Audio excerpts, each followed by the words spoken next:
दिलीप घोष जी, पहला सवाल ममता बनर्जी के ही रिएक्शन पर आपसे पूछूंगी, क्योंकि अभी नंदीग्राम में जब हमारे सहयोगी ने उनसे सवाल पूछा, उनका यह आरोप है कि केंद्रीय बलों को लगाकर सीधे गृह मंत्री का नाम लेते हुए वो कह रहे हैं कि मतदाताओं को डराया जा रहा है, वोट डालने से रोका जा रहा है, बीजेपी गुंडों के साथ नंदीग्राम पर कब्जा कर रही है। क्या होगा आपका जवाब दिलीप जी? देखिए, शायद आप लोगों को वो वीडियो मिला होगा जो सेंट्रल फोर्स बंगाल में आते ही यहाँ के गांव के लोग आके उनका आरती उतारे, फूल से उनसे स्वागत किया, महिलाएं गांव की। और यहाँ जो स्लोगन चल रहा था खेला होवे, लोगों ने ट्रेन से उतरते हुए पहली दफा जो आए सेंट्रल फोर्स, उनका फोटो देख करके लोगों ने, पब्लिक ने पोस्ट किया कि खेला होवे। तो ये जो सेंट्रल फोर्स के ऊपर लोगों का विश्वास है, इसका कारण है दीदी की गुंडागर्दी। लोग खुश हैं, दीदी ना खुश हैं। आप पिछले 2 चुनाव में चीफ मिनिस्टर बने, सेंट्रल फोर्स से ही वोटिंग हुई थी। अब 3 टारगेट उनका बचा है, central force, central election commission और ईवीएम। बार बार इनको दोषारोपण करते हैं। इन्हीं तीनों का सहारा लेकर उन्होंने 2 बार चीफ मिनिस्टर बन चुके हैं। आज क्यों डर रही है वहां? क्योंकि पब्लिक उनके साथ नहीं है, पब्लिक हट गई है, तब इनको टारगेट बना रहे हैं। आपका कहना है कि ममता बनर्जी नंदीग्राम में डर गई हैं?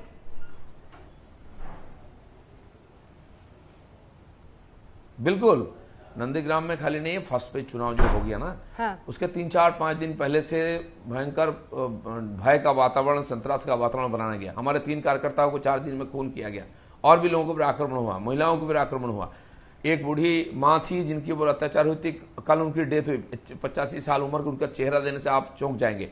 तो इतना इसलिए किया जा रहा था कि लोग डर के मारे घर से ना निकले, चुनाव में वोटिंग ना करें, और उनका मकसद पूरा हो जाएगा। लेकिन उल्टा हो गया। लोग उन्हें सुबह गए, लाइन में खड़े हुए, 80% पर पोलिंग किया है। तो आप वो घबराए हुए हैं, लोग नहीं घबरा रहे हैं। आज की पॉलिटिक्स में दिलीप जी अगर आप देखें तो ममता बनर्जी एक रियल चैलेंजर के तौर पर उभरी हैं।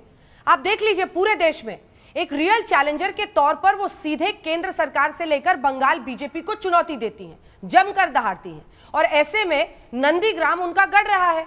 वो तो शुभेंदु अधिकारी को गद्दार कह रही हैं वहां पर घूम घूम कर।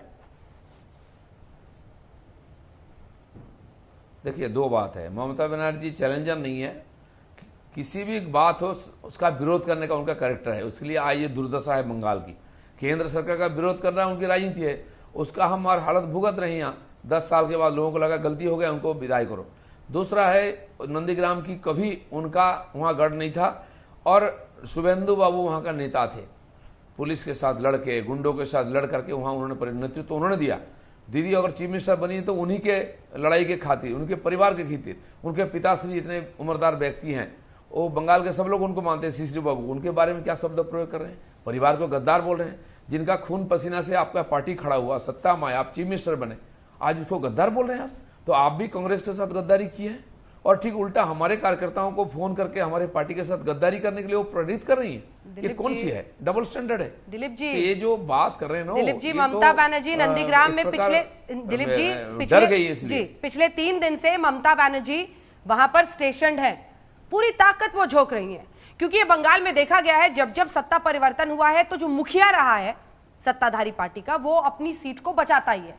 3 दिनों से वहां पर कैंप कर रही हैं। कहीं ऐसा तो नहीं कि आप लोगों को लग रहा है कि ममता ने यहां पर कैंप कर लिया है और ये गया तो जो सत्ता आपको करीब दिख रही है वो हाथ से निकल जाएगी? देखिए, पहले तो उनसे पूछना चाहिए पिछले 10 साल चीफ मिनिस्टर रहे, कितने बार वो नंदीग्राम गए। और नंदीग्राम आंदोलन के समय वो भी रास्ता में धरना देती थी।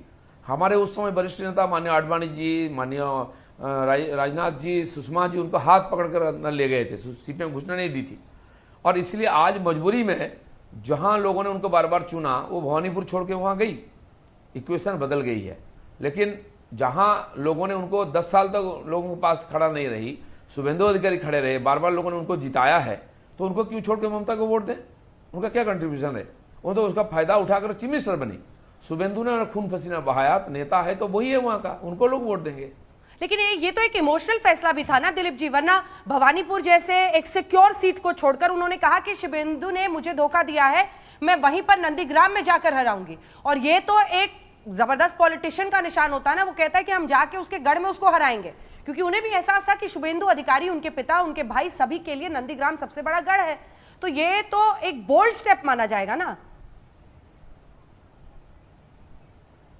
नहीं, दो बात है। हाँ। एक तो भवानीपुर में 2014 पार्लियामेंट्री सीट इलेक्शन में हम लोगों को लीड मिला था, वो तभी से उनको संकेत मिला हुआ है कि उनको भवानीपुर नहीं चाहती है, इस बार डर गई है।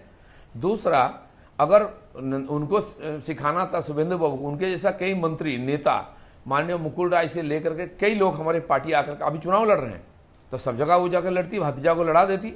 ये नहीं है। आज उनको भय है कि भवानीपुर उसको हरा देगी, इसलिए इसको सेफ सीट लगा, इसलिए वहां गई।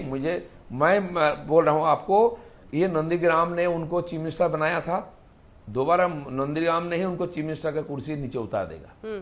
पर ये बताइए कि ममता दी अगर वहां पर कैंप करें तो आप लोग कहते हैं डरी हुई हैं, नर्वस हैं। अमित शाह वहां पर अगर चुनावी मैदान में उतरे रोड शो करने के लिए शुभेंदु अधिकारी के लिए, तो इसे क्या कहा जाएगा? देखिए, अमित शाह हमारे सेनापति हैं और वो सामने से नेतृत्व करते हैं, कार्यकर्ताओं को उत्साहित करते हैं और रिजल्ट जो बोलते हैं वो करके दिखाते हैं। बंगाल में हाफ बोले थे, हमने हाफ कर दिया है और 21 में साफ करना है, वो हो जाएगा। इसलिए अमित शाह ऐसे नेता हो जाते ही वहाँ का हलचल पैदा हो जाता है, कार्यकर्ता उत्साहित हो जाते हैं और विरोधी भी चुप हो जाते हैं।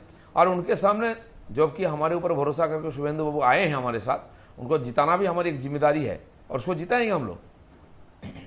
परसों मतदान है और ये सबसे बड़ी लड़ाई आपके लिए, आपकी पार्टी के लिए, सभी के लिए। बहुत धन्यवाद आपका दिलीप घोष जी हमारे साथ जुड़ने के लिए। आइए तमाम मेहमानों को अब दिखाइए जो हमारे साथ चर्चा में शामिल हो रहे हैं। जी धन्यवाद।